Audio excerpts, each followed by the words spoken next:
Hello friends, चलिए आज हम लोग हमारी उबंटू लिनक्स वाली सीरीज़ को कंटिन्यू करते हैं। आज की वीडियो में अपन बात करने वाले हैं लिनक्स फाइल सिस्टम हायरार्की के बारे में। ठीक है।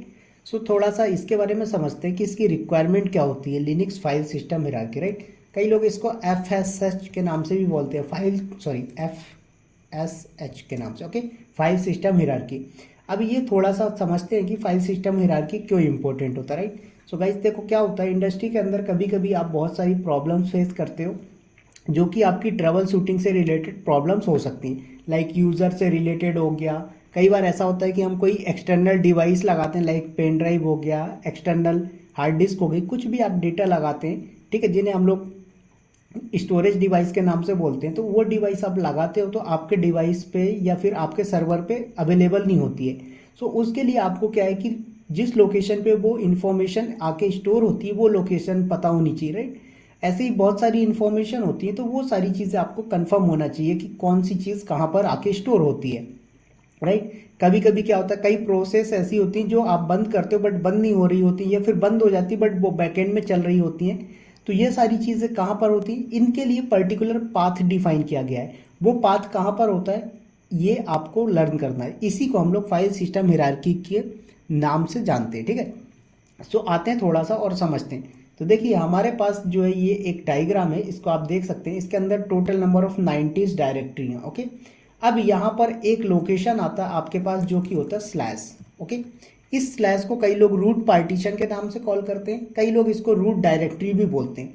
उनका अपना अपना कहने का तरीका है, वो दोनों ही सही है कि आप रूट पार्टीशन भी बोल सकते हैं और रूट डायरेक्टरी भी बोल सकते हैं। ठीक है, बट एक्चुअल में रूट डायरेक्टरी जो होती है वो अलग होती है। ठीक है, तो अभी इसको इतना समझे कि जैसे आपके ये विंडो डिवाइस में क्या होती है, सी ड्राइव होती है, डी ड्राइव होती है, ऐसे ही ये स्लैश क्या है, एक पार्टीशन है, ड्राइव है। राइट, इसके अंदर मल्टीपल डायरेक्टरीज होती हैं जहां पर क्या होता है, इंफॉर्मेशन स्टोर होती है। जैसे आपका जो विंडो का सी ड्राइव होता है, यहाँ पर मैं आपको दिखाता हूँ, ये आपका विंडो है, ये सी ड्राइव है। इस सी ड्राइव के अंदर देख सकते हो प्रोग्राम फाइल्स हैं, यूजर्स हैं, विंडोज हैं। इनके अंदर क्या होगा, कुछ ना कुछ इन्फॉर्मेशन होती है, लाइक एप्लीकेशन से रिलेटेड इन्फॉर्मेशन है, सारी चीज़ें यहाँ पर अवेलेबल है।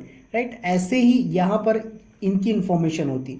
तो स्लैश बूट होता है, इसके अंदर बूट लोडर फाइल से इन्फॉर्मेशन आती है। राइट, उसके बाद ETC के अंदर कॉन्फ़िगरेशन से फाइल्स होती हैं, होम के अंदर यूज़र की होम डायरेक्टरी होती है, स्लैश रूट के अंदर रूट की होम डायरेक्टरी होती है, OPT के अंदर थर्ड पार्टी एप्लीकेशंस की इन्फॉर्मेशन होती है, स्लैश डैब के अंदर जो है तो डिवाइस से रिलेटेड इन्फॉर्मेशन आती है, स्लैश वेयर के अंदर वेरिएबल फाइल्स होती हैं, स्लैश बिन के अंदर यूज़र की बाइनरीज होती हैं, स्लैश एसबिन के अंदर सिस्टम की बाइनरीज होती हैं, USR के अंदर यूज़र एप्लीकेशंस की डिटेल्स होती है। राइट, उसके बाद स्लैश प्रॉक के अंदर जो है तो प्रोसेस की इंफॉर्मेशन होती है। जैसे कि मैंने अभी आपको बताया कि भाई कोई प्रोसेस चल रही है, कोई दिक्कत आ गई है, तो कहाँ पर देखोगे आप प्रोसेस से रिलेटेड इन्फॉर्मेशन, स्लैश प्रॉक नाम के डायरेक्टरी के अंदर जाके देखोगे। राइट, इसी तरीके से स्लैश MNT है, इस MNT के अंदर माउंटिंग डायरेक्टरी होता है कि भाई कौन सा फोल्डर कहाँ पर माउंट है, कौन सी ड्राइव के साथ माउंट है। राइट, ये सारी चीज़ आप कहाँ पर स्लैश MNT के अंदर देख पाएंगे। स्लैश सिस के अंदर क्या होता है, वर्चुअल फाइल सिस्टम अवेलेबल होता है। स्लैश मीडिया के अंदर रिमूवेबल डिवाइस होती है, लाइक जैसे मैंने बताया पेन ड्राइव हो गया, आपका मोबाइल फ़ोन कनेक्ट करते हैं आप, ये सारी क्या चीज़ होती है, रिमूवेबल डिवाइस होती है। तो ये आपका कहाँ स्लैश मीडिया के अंदर आएगा। स्लैश रन के अंदर क्या होता है, टेम्परेरी फाइल सिस्टम होता है। उसके बाद TMP के अंदर क्या होता है, टेम्परेरी फाइल्स होती हैं। राइट, लिब के अंदर लाइब्रेरीज होती हैं सिस्टम से रिलेटेड। SRB के अंदर सर्विस डेटा होता है। इसी तरीके से लोस्ट प्लस हो फाउंड करके होता है एक रिकवरी ब्रोकन फाइल।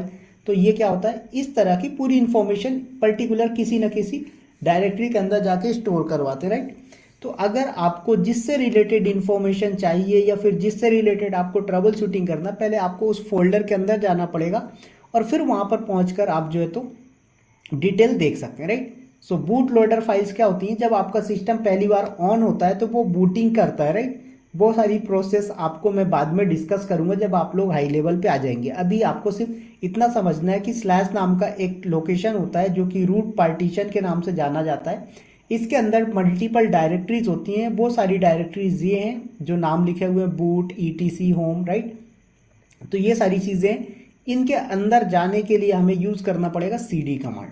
क्या यूज़ करेंगे सर, CD कमांड यूज़ होता है। CD कमांड का फुल फॉर्म होता है चेंज डायरेक्टरी। राइट, तो आपसे कोई फुल फॉर्म नहीं पूछेगा इंडस्ट्री में, आपसे सिर्फ कमांड पूछी जाएगी, राइट। तो चलिए आते हैं थोड़ा सा और मैं दिखाता हूँ। तो ये मेरा उबंटू का मशीन है, राइट। तो मैं इसको लॉगिन किया मेरे उबंटू सर्वर को यहाँ पर, और यहाँ पर मैंने क्या बोला, ls कमांड अभी मैं चला रहा हूँ, बट आपको समझना नहीं है ls क्या होती है, इसके बारे में मैं बताऊँगा। मैंने इसको किया तो यहाँ पर देख सकते हैं आप, /bin हो गया, बूट हो गया, डैब हो गया, etc हो गया, होम हो गया, lib64, lost plus found, right, media, mnt, opt, proc, root, run, sbin, usr, var, ये सारी इंफॉर्मेशन यहाँ पर अवेलेबल है। इनके अंदर जाओगे, लाइक आपने ls किया किसको, होम को, तो यहाँ पर आपको दिखाएगा कि भाई होम के अंदर क्या क्या डेटा है, राइट। ये कैसे देखते हैं अभी सारी चीज़ें अपन आगे बात करेंगे, बस इतना पता होना चाहिए कि आपका ये जो है कहाँ पर स्टोर होता है, /होम के अंदर, सॉरी होम बोल रहा हूँ, /पार्टीशन के अंदर होता है। यहाँ पर ये पूरी डायरेक्टरीज कहाँ पर, इस रूट के अंदर होती है, इसलिए रूट के अंदर जो /boot /etc, तो ये स्लैश का मतलब क्या है, रूट पार्टीशन है, इस रूट पार्टीशन के अंदर ही ये सारी डायरेक्टरीज अवेलेबल, ओके। तो गाइज आपको एक चीज़ ध्यान रखना है कि कभी भी आपको एक जगह से दूसरी जगह जाना, सपोज दैट कि अभी आप एक सेकेंड में इसको जो है तो ऐसे समझो, आप cd करके कहाँ चलेगा, /boot के अंदर। अब आपको वापस आके कहीं जाना है तो पहले आपको रूट के अंदर आना पड़ेगा, स्लैश के अंदर आना पड़ेगा, और फिर आप दूसरी जगह पे जा पाओगे, राइट। बट आप क्या कर रहे हो, एक बार बूट के अंदर चलेगा तो पहले बूट से बाहर आओ, फिर etc पे जाओ, और फिर etc के अंदर हो तो होम पे जाना है तो फिर वहां से बैठ के ऐसे जा सकते हैं। इसको मैं थोड़ा सा दिखाता हूँ, पहले सिंपल से समझो cd कमांड का सिंटेक्स क्या होता है, राइट। तो cd कमांड का जो सिंटेक्स होता है, सबसे पहले आती कमांड और उसके बाद आता है लोकेशन, कि किस लोकेशन पे आपको जाना है, राइट, जिसे आप लोग पाथ के नाम से कॉल करते हैं, लोकेशन नहीं बोलते हम लोग, पाथ बोलते हैं, राइट। तो आते हैं यहाँ पर और मैं आपको दिखाता हूँ। सो सपोज दैट यहाँ पर मैंने बोला मुझे जाना है कहाँ पर, etc के अंदर, राइट, हमारी डायरेक्टरी में कहाँ पर, etc के अंदर, इसके अंदर जाना चाहता हूँ, तो मैंने क्या बोला, /etc लिख दो, राइट। सो /etc आपने लिख दिया, तो मैं कहाँ पर बैठ गया हूँ, pwd कमांड चलाओगे तो ये बता देगा। तो pwd कमांड से हम ये चेक कर सकते हैं कि हमारी करंट लोकेशन क्या है। तो अभी ये बता रहा है कि आप /etc के अंदर हो अभी करंट में, राइट। अब मैंने बोला कि मुझे कहाँ पर जाना है, /etc उठ के मुझे जाना है, जो कि स्लैश क्या है, बूट के अंदर जाना है, या फिर /रूट के अंदर जाना है, या कि फिर /होम के अंदर जाना है। तो कैसे जाओगे, राइट। तो देखो अभी आप स्लैश के अंदर ऑलरेडी हो, बूट भी वहीं है, etc भी वहीं, होम सारे वहीं पर है।